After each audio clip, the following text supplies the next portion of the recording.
How I lost $2 million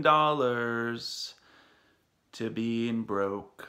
Welcome back, everybody, for another series of how I lost X amount of money. This could be related to anything: stocks, gambling, real estate, business opportunities. I did a video not long ago on how I lost $127,000 trading the stock market, and in this video we're gonna do on a story of an entrepreneur named Nick Ruiz, who was a house flipper and made millions of dollars to only lose it again and come back. And the whole point of this series is to, get you out of the rut, to see how other people, they had success, they lost it, and then they came back to achieve it again, and to see how we can pinpoint the ways they got back up to do it again. So let's get right into it, talking about Nick Ruiz out of the United States. He, around 19, 20 years old, he started to buy property. He would rehab them, get tenants in, and then, sell them down the road. And then he started getting into flipping property, rehabbing them and flipping them for a quick profit. And then he built it all the way up from 19, 20 years old to his mid-20s to multi-million-dollar business. He had construction crews, 100 tenants or so. He built it up really nicely. Young, successful guy. And then the 2008 financial crisis hit. And just like a lot of people in real estate, they got burned. Even, professionals that were in the game for 30 years. So, but what he did is he over leveraged. What he was doing is he would get properties, and then he would start to leverage loans from the property and put them into other property, as you should.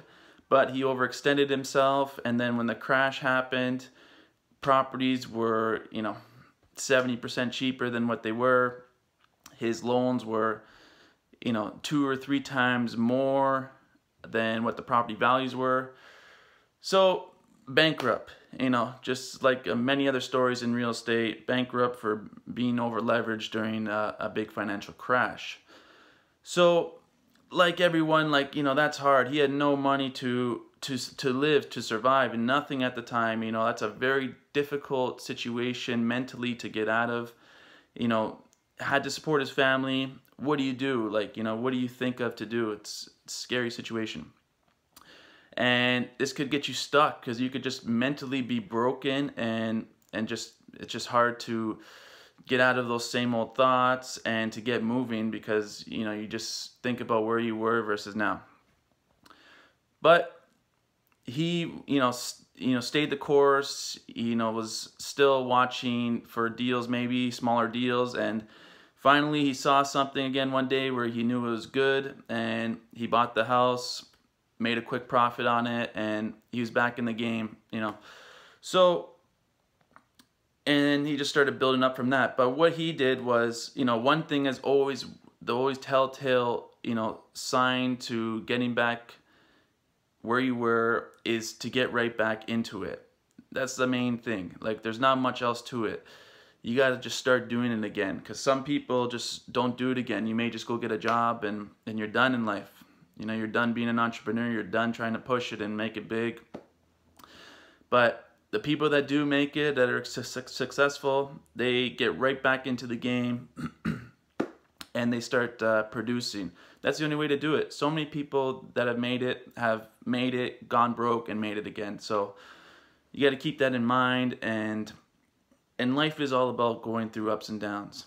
That's the flow of life. So you got to, for me, it's like I got into a point of handling destruction. When things go downhill, it's all good. You have to have awareness of this happens, and you're gonna get through it. In the future, you're gonna look back and it's gonna be nothing, no sweat off your back. So, and that goes almost for anything, any major thing in life, even death. People get over it, and life moves on. So he got back into it, and one other thing he did is he adjusted his strategy.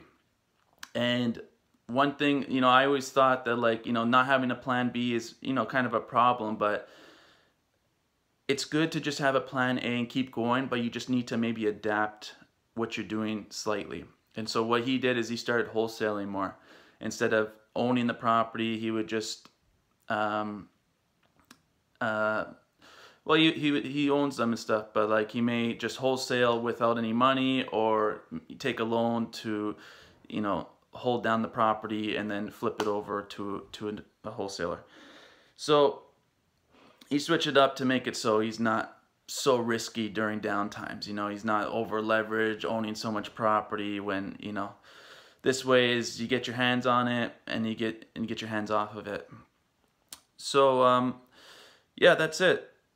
And I had my stock trading video, but I also have a major real estate, how I lost X amount of money in real estate. So that's coming. Got to save a little juice for later, you know, save some stories for later. Don't want to put everything out there just yet. So look out for that in the future. I got a story about that. It's a complicated one, much different, but definitely interesting.